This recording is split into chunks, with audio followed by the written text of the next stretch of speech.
Now, I've talked a lot on this channel about how left-wing I believe young people are at the moment, and the evidence will show us this, right? It's actually really good. I gotta say this. There was a good article by the Institute of Economic Affairs. I mean, it wasn't a good article because it said a bunch of stuff about how they need to market capitalism to young people. But it was interesting statistics that they showed where millennials and Gen Z are both very, very left wing and both agree with a lot of kind of socialist principles, which is good. And the other thing that they pointed out as well is that they're not getting any less left wing as they age. In fact, with some of us, like most millennials, I think, would agree with me that we're getting more left wing as we get older, as we understand the world as it is, rather than, there's a lot of people who will categorize left wingers as being naive, wanting everything for free. But then, I think that a right wing ideology is the far less knowing one, right? There's a lot of kind of assumed truths within a right wing ideology, with a capitalist at least ideology, that these threads kind of unravel when you pull them properly. And I think a lot of what people kept telling me, right, as a leftist, you just don't know anything about economics. That's why you're a leftist. I'm like, well, I've learned a lot about economics now, and now I'm even more of a leftist than I was before. So I think you get that a lot. But anyway, Gen Z and millennials, very, very left wing, and all the stats will show us this. Now, I have lots of theories about why I think that this is. And I think that a lot of the economic issues that are affecting millennials and they're affecting Gen Z at the moment is making them very left-wing. Because, very low living standards in a post-financial crash world, especially when for millennials, we were told that if we went to school, we got good grades, we went to university, we got the degree, we'd come out and we'd get a graduate job and things would be great, we'd be able to have the house with the picket fence and the kids. And now we're not going to get any of that because of the global financial crisis. And the things we don't have access to, it's difficult for us to all buy houses, we don't get access to, the good public services that boomers and Gen Xers got access to, no defined benefit pensions, all that kind of malarkey. That's all stuff that I have in other videos on my channel, but that's a good pre-seed to this segment.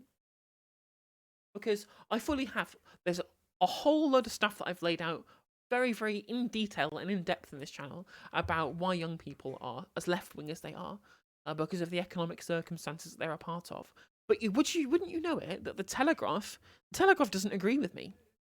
The Telegraph actually thinks that woke school indoctrination is turning the British youth left wing, and the Tories remain silent, despite the fact that they've been talking about the creep of they're talking about the creep of this kind of stuff for quite a while, actually. And there's this idea that they want to make what universities anti-woke. Like Gavin Williamson talked about a lot of that as health secretary. So I don't know why Telegraph are trying to say that somehow that the Tories are silent on this when it's their cultural bread and butter, creating some kind of some weird scapegoat that they can use. And being anti-woke is clearly the platform that they're going with. I mean, Suella Braverman has been very clear that she doesn't like the wokerati, but nevertheless, I digress. This article, the title, I shit you not, subtitle is, "Those under 26 are increasingly under the sway of cultural socialism." That's an interesting phrase, isn't it, Eric? Cultural socialism. It's almost like everyone now knows that cultural Marxism is just cultural Bolshevism, which is an anti-Semitic conspiracy theory. And they are trying to create an even more further removed phrase that they can use to try and make us not think that it is anti-Semitic, when it obviously is, as Myri Rent has very clearly pointed out in chat. Cultural socialism. That's a bit of a weird phrase. I mean, clearly, obviously, we're all leftists. We all know the dog whistles. But if you don't know, viewer at home, cultural Marxism or cultural Bolshevism is a Nazi-era conspiracy theory that Jewish intellectuals are trying to destroy the West by importing the wrong kind of progressive ideology. That's basically what it is. And so, by saying they're school indoctrinating people into cultural socialism, sounds a bit like the cultural Marxism conspiracy theory. And they're not gonna tackle apparently the fact that it's producing a strongly left-wing generation. I'm like, well, actually, we were left-wingers before all of this stuff happened, but maybe don't have shitty economic policies that screws over young people, and people will like you more. Weird that, innit? It's weird. It's weird how We continually have economic crises. We continually have a lower standard of living. We continually have the back of the labour movement broken over and over and over again, right? Let's not forget those young people that voted for Thatcher. Thatcher won the youth vote, and now the youth vote is overwhelmingly left-wing. I mean, even Jess Gill on the segment we were watching last time I was streaming was talking about how, the current Tory budget as well does nothing for young people. So it's very clear that there is an economic position that the right of this country really do not care about young people in the slightest. So it's not surprising that they're swinging left-wing on economic grounds, but this Eric Kaufman person seems to think otherwise, seems to think it's an entirely cultural factor, and that they've been indoctrinated by woke schools, which is an interesting way of saying, I refuse to admit that the economic ideology that I stand for does nothing for entire swathes of the population. Anyway, let's read on. Let's see if this position has any merit to it. Britain is becoming more illiberal and unpatriotic. I mean, I thought that was supposed to be like things that were not aligned with each other, but I guess if you're a classical liberal, I guess you do truly believe in patriotism, even though these things in general not really that linked anyway. I guess liberal social values and patriotism really don't mix well together, but even so, even if you're a classical liberal, it's a bit of a digression there. Today's increasingly woke young people become voters. What I term cultural socialism, the desire to engineer equal outcomes and protect minority identity groups from psychological harm, so utilitarianism, all too often takes priority for Gen Z and millennials over historic British values such as freedom of speech, objective truth, and attachment to the nation's historical accomplishments. Which is amusing to say attachment to the nation's historical accomplishments in the same sentence as talking about objective truth. You are the people who want to censor education for telling a warts and all retelling of British history, right? You cannot celebrate an attachment to the nation's historical accomplishments without also being objective about all of the terrible shit that Britain has routinely done as an imperial power, right? You cannot escape this, right? I am one person who, again, you have to take everything in context, right? And you can say that there were a non-zero amount of good things that the British Empire did, whilst also saying that imperialism is bad, right? You can say that Britain is not, you don't have to say that Britain is a bad country, whilst also admonishing it for its past mistakes. That's a thing that you can do. I'm pretty sure there's plenty of people in Uganda who don't think of Idi Amin as being a perfect saint, because he wasn't. He was an awful fucking dictator, right? But just because it's your own country's history doesn't mean you have to venerate it. I'm sorry, you cannot say there has to be some kind of value of objective truth, and then also say that there has to be an attachment to a nation's historical accomplishments. These are not two positions that you can hold simultaneously. What are they saying, that we should psychologically harm minorities? I don't know. I mean, considering this man's, or the very few words of this man's article that I've read, I would not put it past him to want to psychologically harm minorities. But anyway, I digress. God, people being protected and having rights, down with thoughts of that thing. That sounds bad. You are both unliberal and unpatriotic. Anyone think it's material circumstance making young people vote lefties rather than anything else? I agree, Edward. I am myself not a liberal and not a patriot. So you and I agree on that particular point. Contrary to the fairy tales conservative politicians tell themselves, these young people will not change their views as they pass through milestones like taking a job, owning a home, or having children. Owning what home, Eric? What home are these people going to own? You have removed an entire generation of home ownership. We're never ever going to get the material conditions that these people need to become the right wingers that you so desperately want them to be, because of the policies that the right wing have been championing for the past 43 years. I mean, come on. It really is true. Like, that they genuinely cannot believe that their economic program is failing. So much so they have to invent reasons as to why people are turning away from them, from future generations, when they've been continually economically screwed over every single time by their economic ideology and platform. It's crazy shit, isn't it? It's crazy. You take away people's job security and their pensions and their ability to have a home or to afford to have children, and suddenly that they dislike you. Weird, crazy. I couldn't believe that would happen. How mad.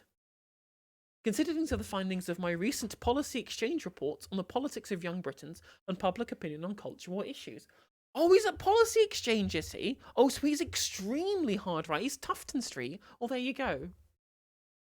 Among survey respondents under 26, more were opposed to than supportive of the Vice-Chancellor of Sussex University's defence of the academic freedom of gender-critical philosopher Kathleen Stock, who was hounded by a mob of campus trans activists.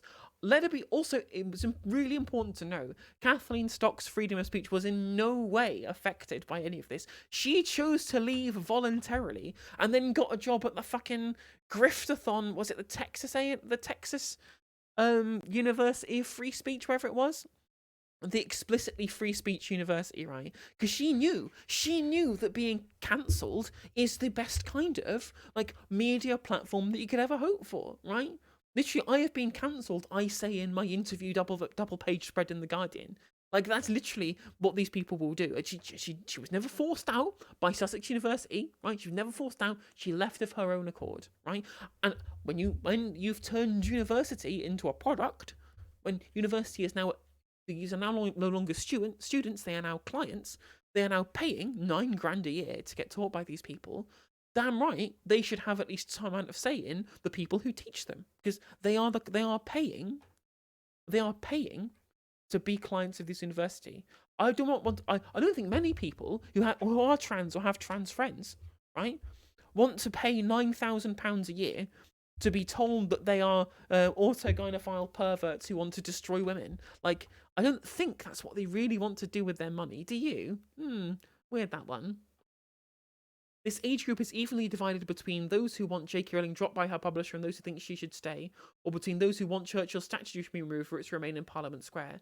By contrast, those over 50 support Rowling and Churchill by an overwhelming 85-5 margin. Maybe it's because old people are bellends.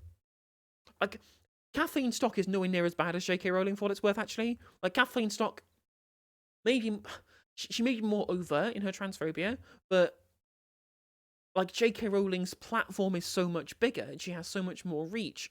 She's the one who needs to be more careful. Even in fact, I think Rowling has said way worse stuff and has attached herself far closer to, let's categorize him in the proper way. Self-avowed theocratic fascist, consent-denying paedophile apologist Matthew Walsh from the Daily Wire, who's being given huge amounts of platform by the wizard lady over the course of the transphobia period of her life, right? Whereas Kathleen Stock will not sink that low. She won't sink that low, although amusingly she did tweet about a Vorsh debate, which I find quite funny. J.K. Rowling is way worse than Kathleen Stock. Like, the fact that J.K. Rowling is allying herself with literal self-avowed fascists, that tells you all that she needs to know about how utterly deranged her levels of transphobia are. And again, I'm pretty sure I am 100% sure that Mr. Eric Kaufman, who wrote this article, has no idea what J.K. Rowling said, right? He's probably another one of those people who think that J.K. Rowling just said that she thinks that biological sex exists, when, really what she's done is use her gigantic platform to call all of us potential groomers and paedophiles, all trans people, to advocate for taking away our healthcare and try and demonize and belittle us as a sector of society, right? Imagine if someone said the same thing about Jewish people or black people. And I'm sure Eric Kaufman would maybe, somewhat, have a different particular position to play on this. Well, it's interesting he says Churchill, when considering that Churchill's views on Indians are probably very similar to Rowling's views on trans people. Like, it seems reasonable. Like, and the fact that this person takes the support of Churchill and Rowling as being something that is just self-evident that people like Rowling and Churchill should be supported rather than being denigrated. It just shows how kind of ideologically compromised he is to be able to write something like this from an objective standpoint. Like, I think most people on the left would happily admit that it is good that Churchill helped win World War II. It is good that he diverted funds towards Yugoslav partisans to be able to defeat Hitler. Good, based, love it, fantastic, well done. Good things that he did there. We would also like it to be known of all of the racist shit that he did, rather than whitewash his history, because we believe in something called objective truth, which you want to cover up because you, Eric, are the one with the agenda. Because you believe that Churchill should not be taken what's and all, because he is British and you believe in the abstract notion of patriotism, it is unpatriotic of us.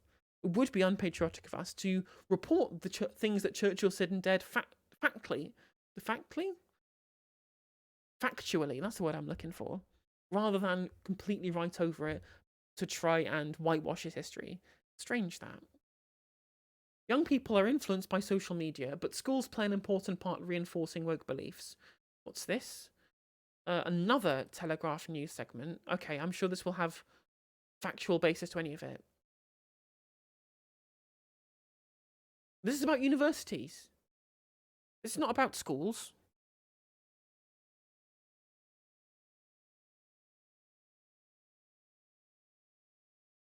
There's no evidence here. It's just, it's Kathleen Stock all over again. It's all about universities. There's no evidence to say that schools play an important part in reinforcing woke beliefs. If you can hyperlink to another article, at least have an article that proves what you're saying rather than just another opinion piece by another balding man. Like, come on. The social contagion rhetoric stems from the Nazi idea that queers and blacks have been infected by Jewish influence, and so the anti-Semitism is baked in. Well, yeah, exactly, right? And to be fair, that's another thing that that you people like Kathleen Stock and J.K. Rowling do, and why they're so fascist aligned, is that they also buy into the social contagion rhetoric. It's from actually, that goes all the way back to Abigail Shrier and the Lisa Littman paper. I rephrase that, the now incredibly discredited Littman paper around irreversible damage and etc. And the way in which they've used things like nonsense concepts like rapid onset gender dysphoria, which, may I remind everybody watching, have literal zero scientific basis at all in the slightest, to try and push their view that trans people are somehow infecting other people. Even the Cass report references Littman, although I don't see but not the interim report. I mean, you can reference the Littman study, and also, not take it as read. But a lot of the turfoids will just read it and say, well, that's proof, that's all the proof I need, when the study doesn't make any fucking sense. Like, the Littman study is to transphobia as the Wakefield study is to anti-vaccine hysteria.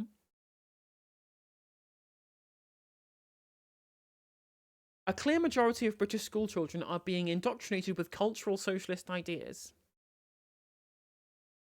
Among the 18-year-olds I sampled, 63% were taught or heard from an adult at school about at least one of white privilege, unconscious bias, or systemic racism. Three concepts derived from... What? None of these things aren't critical race theory! Critical race theory is like an obscure fucking law. It's about the justice system and a theory about how you look in the law profession. It's nothing to do with... Those three things existed way before critical race theory ever existed as a particular theory. Like, those are just things that exist. And even then, you can get taught about the existence of white privilege in a neutral setting, in the same way that you can get taught about the existence of Islam and Christianity. Right?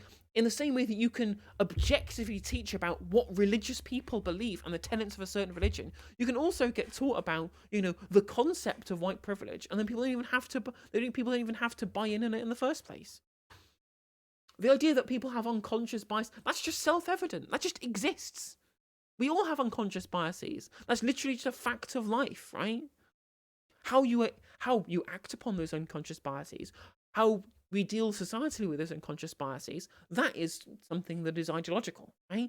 But just understanding the existence of something like unconscious bias, that the fact that these people are so right-wing that they don't even understand the concept of unconscious bias as being self-evident, rather than it being some kind of scare tactic, cultural Marxist indoctrination thing. Yeah, exactly. CRT is stuff you learn as a lawyer. It's about the law, like racism in the law profession in the United States and how it affects the justice system and affects black people. Like, it's nothing to do with unconscious bias. Although unconscious bias will affect some of the things you're taught in critical race theory, I guess. And that people within the justice system will have unconscious biases that are a part of the framework that's been built up over time in the United States. But what? If we include radical feminist ideas such as patriarchy, interesting how you hate radical feminist ideas here, but love radical feminists like Kathleen Stock, but I digress. Or the idea of many genders, this rises to 78%. Those who have been taught more of these critical social justice ideas Okay, it's just scare. These are just scare words.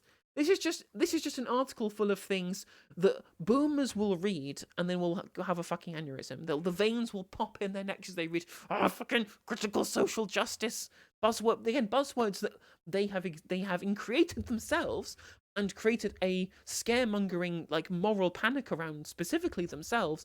A, to try and sell more newspapers, and B, to try and get people to forget about their own economic needs, right? To try and fight cultural battles rather than economic ones, because deep down that they know their economic battles cannot be won because they're bad. The entire article is just insert woke words. Yeah, just insert things in scare quotes and then use it to be able to make our readership angry. Those who have been taught more of these critical social justice ideas are more likely to favour political correctness as a way of protecting disadvantaged groups, rather than viewing political correctness as stifling free expression. I mean, you can have a free expression. Doesn't mean people can like you. Doesn't mean people can want to spend time with you, right?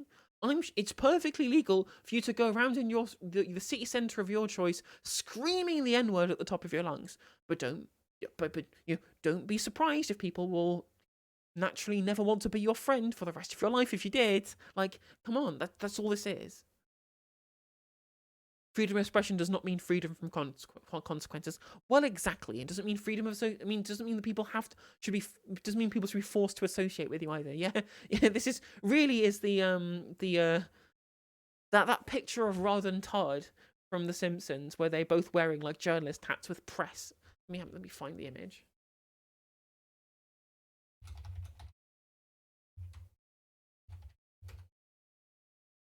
Literally.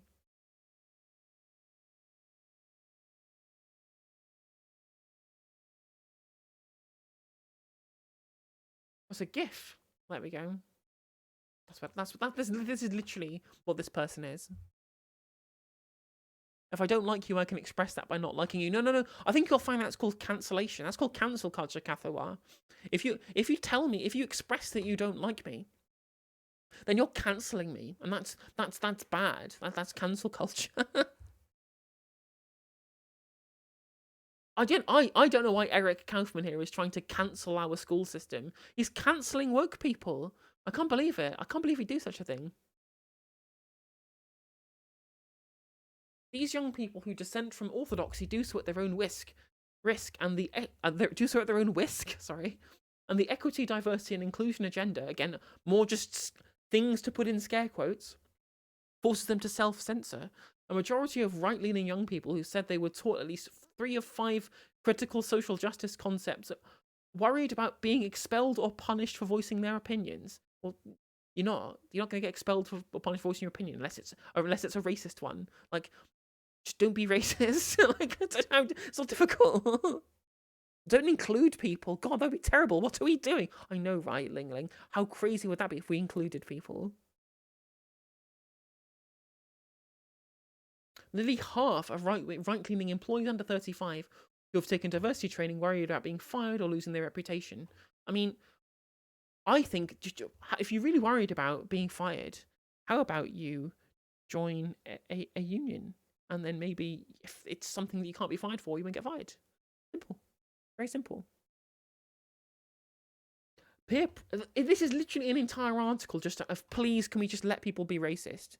It's bad for society if we stop letting people be racist. Peer pressure is often immense, adding to institutional sanctions. The vast majority of young people support Remain, and only a third of Remainer youth said they would date a Leave supporter. Those who discriminate in dating are also far more likely to discriminate in hiring. 8 in 10 young Remainers said they would be very uncomfortable dating a Leaver, say else all being equal, but they would favour a Remainer over a Leaver for a job. Why does to be fair, I don't know why anyone cares about Brexit at this point. Like, people vote these things for a whole number of things, right?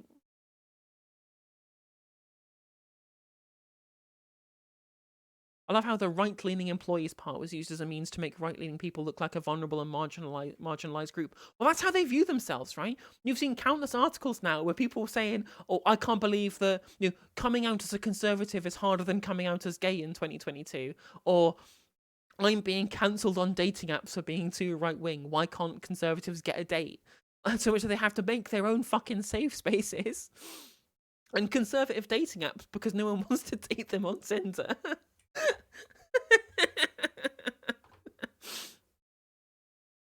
Oh, I think this attitude from when it's something like Brexit, where it's not really about like some kind of personal demographic that you belong to, rather than a vote that you did once in 2016, right? Things you believe about the political implications of being a member of the European Union. Now this is silly, right?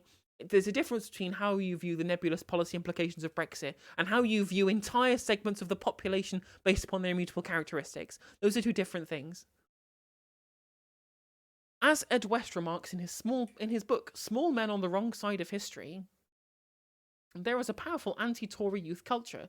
Yeah, I wonder why there might be a powerful anti-Tory culture amongst the group that have mostly been disenfranchised economically by the political and policy implications of a conservative government.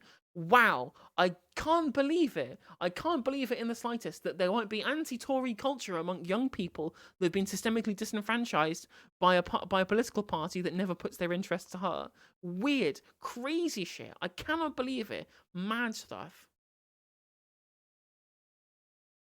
Reproducing the media and education system with the momentum of 2 decades behind it. This outlook has turned more strident among the under-25s as politics becomes moralised into a cosmic struggle between good and evil. Good. You are evil and you want bad things. Hope that helps, Eric. Hope it helps. I think I'm very ideologically captured. True. If you're watching this in the future, if you randomly find me responding to your article on YouTube, Eric, but I don't care. Stop wanting bad things and start wanting more good things.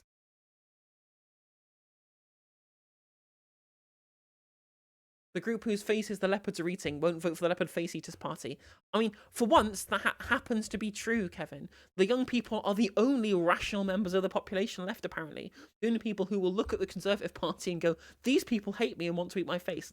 I don't fancy it. Unlike the incredibly rational adults who go, well, I know the leopards eating face party said they'd eat my face before, and they ate my face, and they did eat my face after I elected them, but I'm sure they won't do it again if I vote for them again.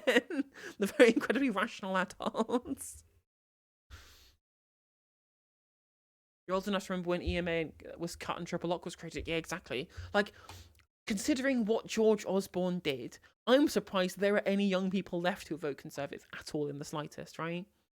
Like what young person would vote unless they're incredibly rich family? What material incentive do you have to vote Conservative at all? Because again, these people think that everyone else thinks like they do. That there is some kind of grand ideology that everyone should support because it's correct ideologically, specifically because of the values that it represents, rather than the way that it materially affects the people who subscribe to the ideology itself. That's a big issue because they think that if they just make a good case about the strength of conservative liberalism, people will just naturally come towards it because of how good and moral the ideology is, rather than people going towards an ideology that is within their own material interests. And it's not within their material interests to vote Conservative, so they don't. It's not hard. It's really not difficult, Eric. And when you're a trans person, especially when you're a fucking transgender, like, why the fuck, as a trans person, would I vote for the Conservative Party? Why would anyone who has any trans friends vote for the Conservative Party? Doesn't make any sense. Like, you got what you wanted. Like, you literally got what you wanted, economically. And it's interesting how he only includes cultural factors in this, because he knows, he must secretly know that there is no economic basis whatsoever to support the right wing as a young person. None at all. And it's very obvious why he's cut that out of there, because he would then have to admit that they've done something wrong. At least Lord David Willett understands that the Conservative Party doesn't help young people. At least Robert Colville from fucking the Centre for Policy Studies, even he understands that young people are moving away because they get offered nothing by the Conservative Party. Yet Eric Kaufman is so blind, because again he's a journalist and therefore a moron, that he just thinks that they're moving away because they've been indoctrinated out of the correct ideological framework, rather than it being an ideological framework that doesn't actually give them anything on a material basis. Like, maybe I've maybe let me have a look. Hang on, let me continue reading. We might get to it. The outlook has turned more strident among the under-25s as politics becomes moralised into cosmic struggle between good and evil. No wonder the 2019 election revealed an unprecedented 43-point partisan gap between the voting patterns of the over 65s and the under 25s. Because the over 65s are pensioners who don't work. They don't need to vote for the Labour Party because they don't need job security because they don't have a fucking job because they're retired. All they care about is culture war stuff and pension provision plus house value go up. That's it. It's really not difficult, Eric. It's really not difficult to see why the 2019 election had a massive gap between young people and old people because of their completely divergent material interests. That's it. That's all that matters. It's not woke indoctrination. It's not woke schools. It's not critical social justice or cultural socialism. It's bare bones material conditions. That's all it ever is and all it ever will be. And unless you understand that, you will never get the young vote back. And quite frankly, good. Your ideas suck and they should die. The ideas they mean, not you. That would be. I wouldn't say such a thing, but I think I made it quite clear that I was the ideas of conservatism should die, at least on an economic basis. Because it's not good for society. It has been bad for the last 43 years.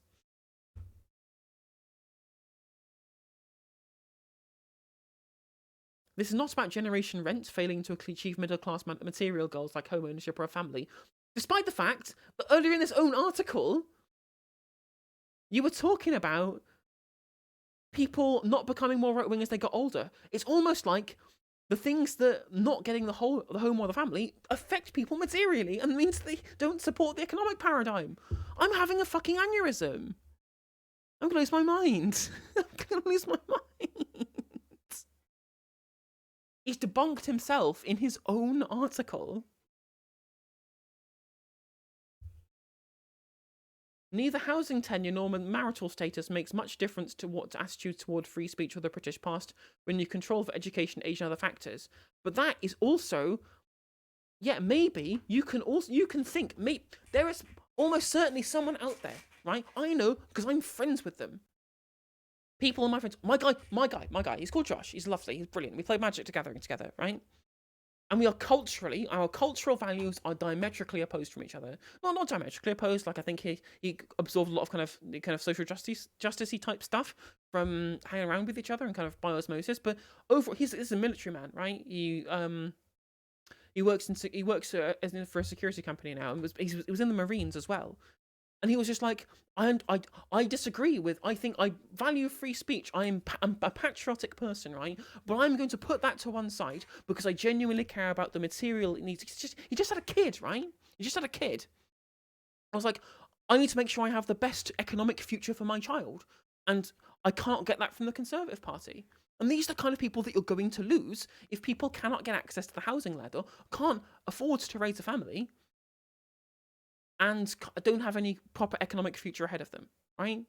These people will be lost because, these things like being able to put food on the fucking table are more important than attitudes towards the British past. And the fact that you cannot see this is probably because you're a rich Telegraph journalist, so you don't have to care about whether you put food on your kid's table because you get paid handsomely to manufacture people's consent towards a neoliberal economic agenda. That it stands to reason why you view attitudes like free speech and attitudes toward the British past as being some kind of as being the pinnacle of people's deciding factor as what happens during the electoral process, right? When for the vast majority of people, it just isn't. Most people don't care. YouGov have done surveys. The majority of respondents to whether or not people care about being woke or not is don't know or don't care. It's a very small minority of the population who are engaged in this culture war, right? I don't want to engage in the culture war because I'm too busy talking about economics. So it's the press bubble. It's the same people who went to the same schools and who all went to Oxford and Cambridge, who all have the same ideological outlook, thinking that the rest of the country has all the same problems they do, when we really don't. We literally live in a completely separate world to the journalist bubble, where they genuinely believe like the biggest threat to our country is the war on free speech, the war on Britain's cultural values, etc., that does not exist. Because most people don't care. We just want to put food on the table. We just want to heat the house. We just want clothes on our backs. That is it. The right has had nothing but wins for 40 years, so the only thing beating Tories is time, with the fact UK has nothing else to sell. Well, exactly, Cathay Arts. Very true, 100%. While there is evidence that people shift 20 points to the right over their lifetime, this is nowhere near enough to make up for the Tories' current deficit amongst those under 35. Complacent Conservative strategists who think today's young people magically return to the fold once they pay tax, get a mortgage, or have a family and are in for a rude awakening when in 2 decades they become a natural opposition party like Canada's Conservatives. Except we're not going to get the mortgage. And that's the whole point. The whole point is we're not going to get the mortgage. The whole point is we're not going to become homeowners. Right? The whole point is that we pay tax, we pay loads of tax, and we get fucking nothing because you destroyed all the public services. They're not going to vote for the Tories because you offer us nothing economically, and you've continued to, and because of all of the cuts that you've done and the way you've protected boomers as an electoral cohort over time, have meant that as we've gotten older, we've not gotten the economic gains that people our age, the people of higher, older generations got when they were our age, and so they would naturally would move to the right. We're not doing that because we don't get the economic value out of it. It's very, very simple. It's not people being indoctrinated. Your policies suck. My work shows that the public opposes wokeness by more than 2 to 1 across 25 issues, and these questions split the left while reuniting the right. Yet the Tories seem to incapable of... Oh, your work. Interesting, your work. Very strange. The Tories seem incapable of tackling the spread of cultural socialism in schools, the NHS, the police, and the civil service. Conservative MPs lack both the conviction and courage to act, unlike their US Republican counterparts like Ron DeSantis. Oh, okay, so you want us to become fascists, then? That's literally it. You just want us to become fascists. What's next? The Tory Don't Say Gay bill? You've lost. Face it, you've lost. People are happy with being around gay people. You can't shut out the LGBT community. There's enough of us now. Everyone knows somebody who's LGBT. This is not a winning platform.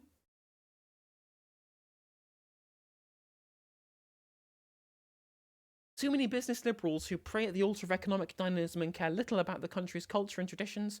This is reflected in the unprecedented net migration figure over 500,000 and the years-long inattention to the flow of asylum seekers crossing the channel. I mean, you were the ones who championed the economic system where everyone became an atomized individual and there was no cultural or social things that underpinned the political philosophy. You were the ones who championed neoliberalism for 43 years, to the point at which, everything became a game of profit seeking rather than a game of creating a proper societal structure, right?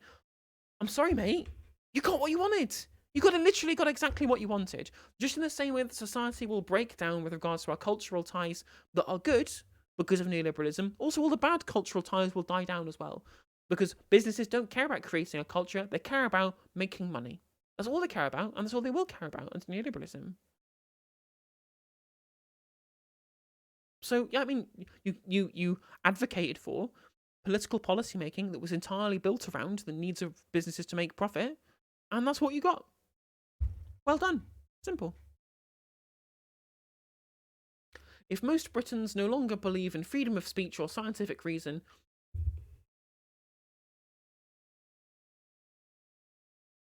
scientific reason supports the existence of trans people. Scientific reason disagrees with your cultural prescriptions, right? The classical British cultural Christian conservative positions are completely diametrically opposed to the consensus of scientific reason. I'm sorry, you lost. You're losing this fight because you're wrong. And view our past as a racist nightmare, because it was. This is not some culture war sideshow. It undermines the very essence of British civilization. Yeah, this guy's a fascist, isn't he? This guy's literally... This guy's just literally a fascist.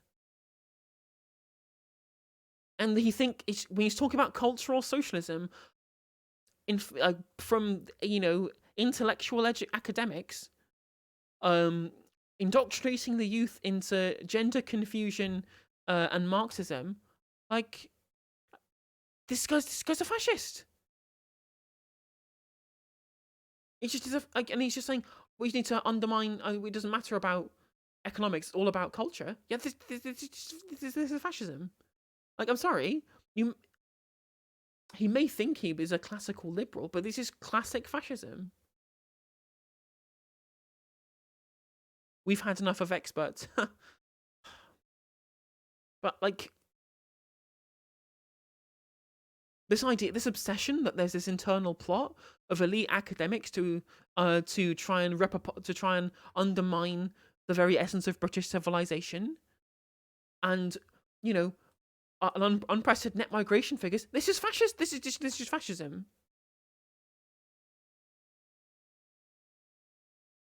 This guy's a fascist. Interesting, he doesn't put a picture of himself up. What's his other article's probably all about being woke as well. Oh, he's Canadian, is he? Illiberalism, woke agenda, universities, campuses,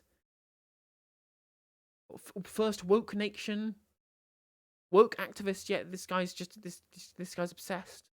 This guy's completely obsessed. And again, this is what happens when you live within when you spend your entire life in the journalism sphere.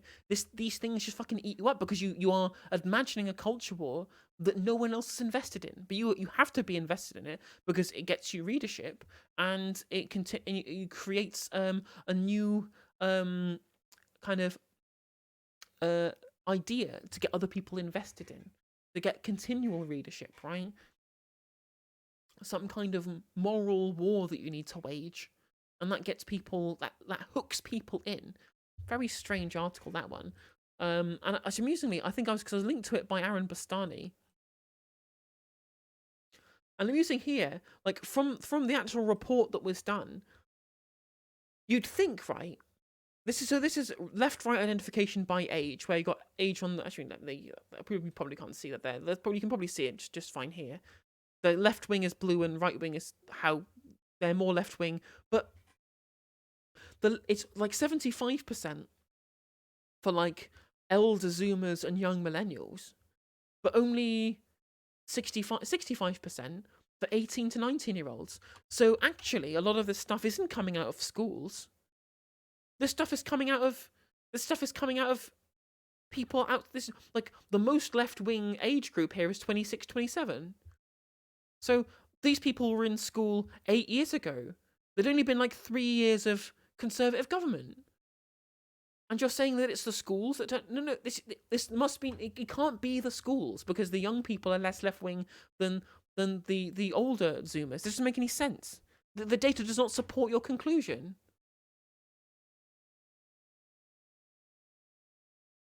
And also, if you look here, where did you first hear critical social justice terms? But the vast majority say social media. Only 11% say school. Right? There's only like cultural things like movie. The vast majority of people see it on social media, see it on the internet. So the data literally does not back up the point that he's making in this very same example. It's incredible how people can draw conclusions off evidence that literally does not support their own conclusions, right? And writers will do this. They will view scientific reports and then read the wrong thing into them. Tim Pool does this all the time. He does the same thing for Do, although I think Tim Pool does it deliberately. Which, if you watch the Timber on Toast video about Tim Pool, you will find out. The two-parter. Don't let the evidence get in the way of a good culture war, right? Well, I mean, they just don't think that. They just think that there must be some kind of fifth column here, which again points him towards being very kind of fascistic in the, even though the data doesn't bear out that the elite academics are indoctrinating the youth, that's not what the data says. He cannot possibly believe that there can't be a fifth column that is engaging in this unless he was a fascist, when the data doesn't bear it out. And these are supposed to be the facts, don't care about your feelings, people. Yeah, exactly.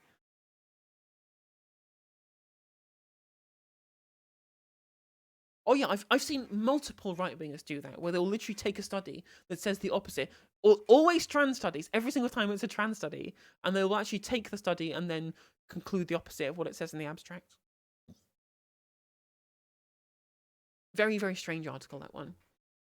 Also, if you're enjoying the content, you can subscribe on Twitch for $3.99. You can become a YouTube member for 99p. It's very, very cheap. And also, if you like and subscribe on YouTube, you get access to all of my content, which you had access to anyway, but it gives me good feels if you like and subscribe. And also, click the bell. It will notify when I go live and when I post new content.